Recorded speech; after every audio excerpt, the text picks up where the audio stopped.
Baxın, bu videoda əvvəldə dediyim sosial eksperimentin müasir forması keçirilir. Diş həkiminə gələn xanım bilmir ki, içəridəkilər hamısı aktyordur və hər dəfə qəribə bir zəng səsi gəlir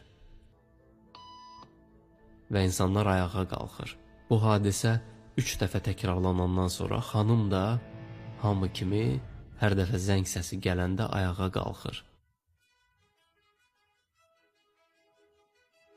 Amma bilmir niyə qalxır, nə üçün qalxır, mənasız bir şeyi qayda olaraq qəbul edir. Daha sonra adamlar zalı bir-bir tərk edir və içəridə heç kəs qalmayanda belə xanım sistemin qaydalarına uyur. Belə deyək, artıq özü bir agentə çevrilir. Və bugünkü cəmiyyətin böyük hissəsi bu qəlibləşmiş, proqramlaşmış, küt insanlardan ibarətdir. Və bu proqramlaşmış insanlara həqiqəti söyləməyin